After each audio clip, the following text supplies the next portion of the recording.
CBI जांच की आपने मांग की, तो आपके पास क्या इसके पुख्ता सबूत भी थे? क्योंकि फिर ऐसे तो कहेंगे पॉलिटिकली मोटिवेटेड है। पुख्ता सबूत हैं। ये पुख्ता सबूत नहीं है क्या? जो रिसोर्ट बने हुए पुख्ता सबूत नहीं है? जो प्रॉपर्टी, मैं ये कह रहा हूं कि खुद धर्मगुरु जो अपने आप को सज्जादा नशीन कहते हैं, गद्दी नशीन कहते हैं, सज्जादे कहते हैं, हमारे यहाँ कलियर के अंदर सैकड़ों एकड़ जमीन थी दरगाह की, और उनके बड़े कहते थे हमारे बदन के कपड़े भी दरगाह साबिर पाक की अमानत हैं।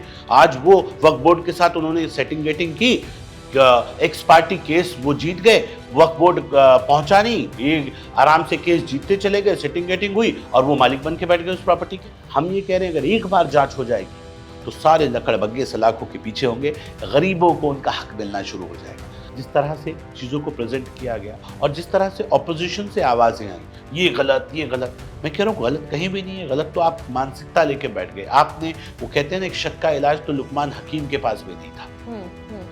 तो वो आप तो शक करके बैठे हैं, आप तो ये कहते हैं हमें नियत पे शक है, अब हम इसका क्या इलाज करें?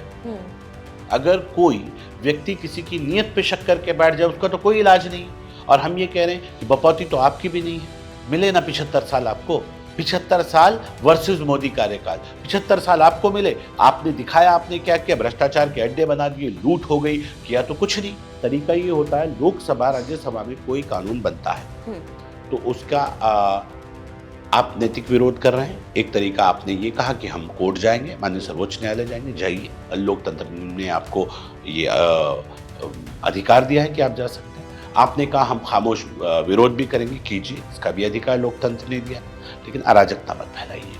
हम ये कह रहे हैं कि अगर कोई कानून बना और उस कानून में कोई कमी भी रह गई, हो सकता है हमारी जो सोच हो आपकी सोच से अच्छी ना हो जी। वैसे तो लगता नहीं कि आपको कभी मौका मिलेगा, लेकिन मान लीजिए आपको 10-15 साल बाद कभी मौका मिला और आप सरकार में आए जी। तो बदल दीजिएगा कानून को, अमेंडमेंट फिर ले आइएगा।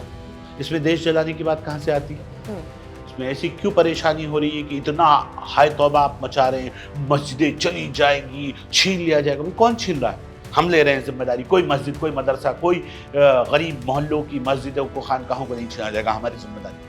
अगर चली जाए तो हमारा गिरेबान पकड़ लीजिएगा, इतनी जिम्मेदारी से बोल रहे हैं।